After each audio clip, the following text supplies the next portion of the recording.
అర్జున్ గారు భారతీయ జనతా పార్టీ నుంచి మనతోటి స్టూడియోలో జాయిన్ అయ్యారు. ఇక మధుసూదన్ రెడ్డి గారు వైఎస్ఆర్ కాంగ్రెస్ పార్టీ నుంచి మనతోటి వారు స్టూడియోలో జాయిన్ అయ్యారు. ఇక సింగళూరి వెంకటేష్ గారు రాజకీయ విశ్లేషకులు మరికొద్దిసేపట్లో వారు కూడా జుంకాలో జాయిన్ అవుతారు.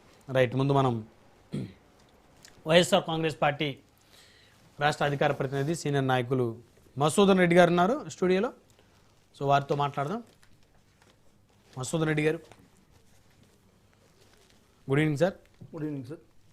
స్థానిక సమరానికి అటు టీడీపీ ఆల్రెడీ సిద్ధమైపోయింది, జనసేన కూడా ఈరోజు అధికారికంగా ఒక కమిటీని కూడా రిలీజ్ చేసింది. అందులో ఎమ్మెల్యేలు, మంత్రులు, కార్పొరేషన్ చైర్మన్, ఎంపీలతో కూడినటువంటి ఒక కమిటీ గ్రౌండ్లో ఎక్కడెక్కడ వారి స్థానాలు బలంగా ఉన్నాయో ఆ స్థానాల్లో ఎవరెవరు అభ్యర్థులను పెట్టాలనేది ఇమీడియట్గా పికప్ చేయమని చెప్పేసి.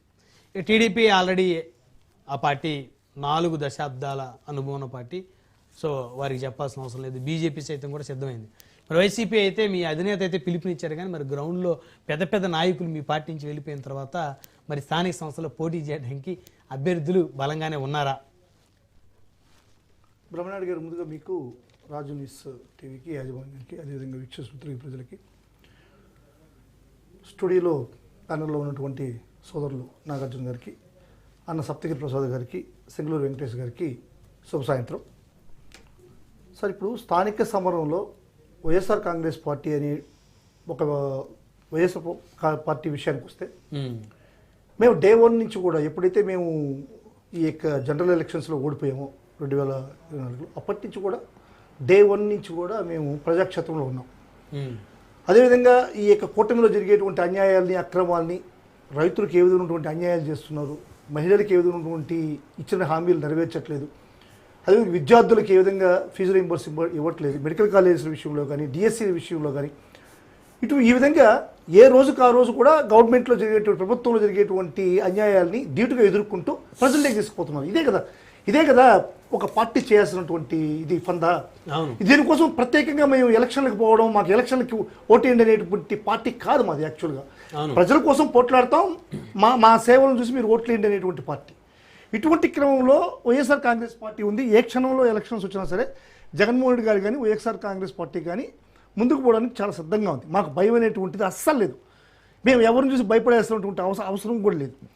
అదే కూటమి పాలన విషయంలోకి వస్తే అక్కడ జగన్మోహన్ రెడ్డి అనేటువంటి భయం, వాళ్ళు సమాయత్తం కావాలా, వాళ్ళు ప్రజల్లోకి ముందుకు పోవాలా, ఈరోజు తెలుగుదేశం పార్టీ చేసేటువంటి అన్యాయాల, అక్రమాల్ని ఏ విధంగా ఎదుర్కోవాలా ప్రజల్లో అనేటువంటిది వాళ్ళకి చాలా పెద్ద సమస్య. తెలుగుదేశం పార్టీ ఎప్పుడైనా సరే ఏదైనా అపశృతి జరిగితే అది బీజేపీ మీదకో లేకుంటే జనసేన మీదకో తోయేస్తుంది. మంచి జరిగినప్పుడు మాత్రం అది మా పార్టీ జనసేన, మన చంద్రబాబు నాయుడు గారి యొక్క ఒక మంచి విజన్ అనేటువంటి ఇది చెప్తుంది అనమాట. ఈ క్రమంలోనే ఒకటి చెప్తున్నాను సార్, ఇప్పుడు మా పార్టీ గురించి మాట్లాడేటప్పుడు మేము అన్ని సీట్లు కూడా ఉన్నటువంటి అన్ని రాష్ట్రంలో ఉన్నటువంటి అన్ని సీట్లు కూడా మావే, మా అభ్యర్థులు నిలబడతారు, మా క్యాండిడేట్స్, మా కార్యకర్తలు అందరూ కూడా మా జెండానే మోస్తారు, మాకే ఓటేయమంటారు. కానీ ఇక్కడ ఈ యొక్క కూటమి విషయంలోకి వచ్చేకాలకి వాళ్ళు వివిధ రకాలైనటువంటి జెండాలు మోయేసినటువంటి పరిస్థితి వాళ్ళ కార్యకర్తలకు ఉంది. ఇప్పుడు లోకేష్ గారు సింపుల్గా చెప్పేశాడు, ఎక్కడైనా సరే సార్ ఒక కూటమిలో ఉన్నటువంటి ధర్మం ఏంటంటే ఎన్ని సీట్లు మాకు రావాలా, ఎన్ని సీట్లు బీజేపీకి పోవాలా, ఎన్ని సీట్లు తెలుగుదేశానికి రావాలా అనేటువంటి విషయాన్ని చర్చించేటప్పుడు కూటమి ధర్మం ప్రకారం 3 అధినేతలు, ఆ పార్టీలకు సంబంధించిన అధినేతలు 3 కూర్చొని మా సీట్లు ఇవి, మీ సీట్లు ఇవి, మీ సీట్లు ఇవి అని చెప్పాల్సినటువంటి అవసరం ఉన్నది. కానీ లోకేష్ దానికి భిన్నంగా మీకు 15% ఇస్తాను, నీకు 5% ఇస్తాను, నాకు 80% అనేటువంటి విధంగా మాట్లాడడం అనేటువంటిది కూటమి ధర్మం కాదు. ఇంకొక విషయం చెప్పాలంటే అది వాళ్ళు చెప్పుకోవాలి, బీజేపీ జనసేనలో. సో ఇది ధర్మం కాదు, ముందుగా వారు చెప్పటం, 3 కలిసి కూర్చొని చెప్పాలి, వాళ్ళు చెప్పాలి. ఇప్పుడు అది బహుశా అంటే ఒక వాళ్ళ పార్టీ, వాళ్ళ కూటమితో సంబంధం లేని అపోజిషన్ పార్టీగా మరి మీకు చెప్పేటువంటి రైట్స్ ఏ మేరకు ఉంటాయి? మాకు రైట్స్ గా సార్, ఇప్పుడు ప్రజాక్షేత్రంలో 3 పార్టీలు కూడా ప్రజాక్షేత్రంలో ఉండేటువంటి పార్టీలు. ఇప్పుడు 2019లో వైఎస్ఆర్ కాంగ్రెస్ పార్టీ అధికారంలోకి వచ్చిన తర్వాత 2024 వరకు కూడా తెలుగుదేశం పార్టీ ఎక్కడో కలుగుల్లోకి వెళ్ళిపోయినాయి సార్. అసలు ఎక్కడ కానీ ప్రజాక్షేత్రంలో ఒకవేళ ప్రభుత్వానికి వ్యతిరేకంగా ఏదైనా కార్యక్రమాలు చేయాలంటే నిర్వీర్యంగా తెలుగుదేశం వాళ్ళు వచ్చిన పరిస్థితే లేదు.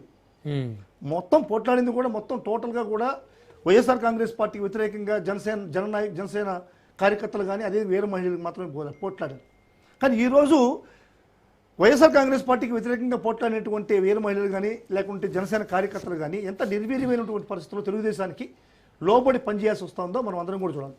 ఇప్పుడు చూడండి సార్, ఇప్పుడు నాగబాబు గారికి ప్రత్యక్షంగా ఆ రోజు ముఖ్యమంత్రిగా ఉంటున్నటువంటి చంద్రబాబు నాయుడు గారు రిటర్న్గా రాసిచ్చాడు, నేను క్యాబినెట్ హోదా ఇస్తానని చెప్పాను.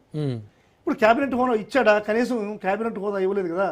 పాపం ఆయన వాళ్ళ అన్నగా చెప్పిన హామీని నెరవేర్చలేకపోతున్నాడు, ఆయన బాధపడుతున్నారు కదా. బాధపడుతున్నాడు. ఇవ్వబడడం తప్పే కదా. చంద్రబాబు 100% పవన్ కళ్యాణ్ గారు చంద్రబాబు గారు ఇవ్వడం తప్పే కదా. తప్పు. మరి మీ దువ్వాడ శ్రీనివాస్ గారు ఏం మాట్లాడారండి? 100% ఈ పార్టీ ఎమ్మెల్సీగా సార్ దువ్వాడ శ్రీనివాసరావు గారు మా పార్టీ ఎమ్మెల్సీ కాదు, మా పార్టీ నాయకుడు కాదు. దువ్వాడ శ్రీనివాసరావు మాట్లాడేటువంటివి మా పార్టీకి అంటకట్టద్దు. ఎందుకంటే అతన్ని ఎప్పుడు జగన్మోహన్ రెడ్డి గారు వైఎస్ఆర్ కాంగ్రెస్ పార్టీ వెలివేసింది.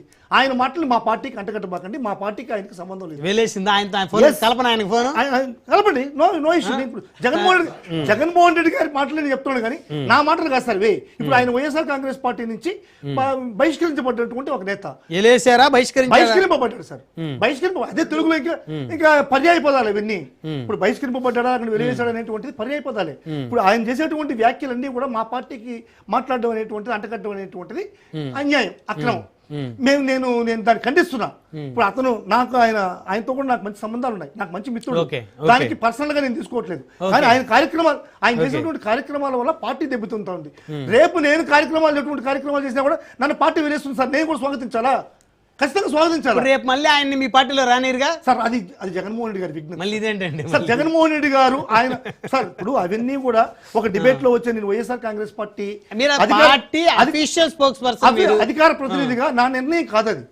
ఒకవేళ జగన్మోహన్ రెడ్డి గారు ఆదరిస్తే ఆయన తీసుకుంటే దాన్ని యాక్సెప్ట్ చేసిన బాధ్యత నాది. దాన్ని నేను సొంతంగా నిర్ణయం ఉండదు, నా నిర్ణయం అభిప్రాయం ఉండదు, ఎవరికి ఉండదు, ఆలోచన ఉండదు, తీసుకోకూడదు అనేటువంటిది నా ఆలోచన. అతన్ని తీసుకోకపోవడం అనేది మంచిది, పార్టీకి మంచి జరుగుతుంది అనేటువంటిది నా ఆలోచన.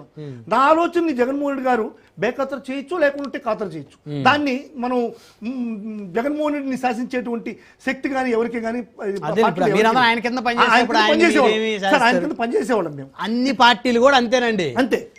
జనసేన కూడా పవన్ కళ్యాణ్ గారి నిర్ణయమే కింద వాళ్ళది, చంద్రబాబు గారి నిర్ణయం కింద వాళ్ళ పార్టీ క్యాడర్ది. ఇప్పుడు పవన్ కళ్యాణ్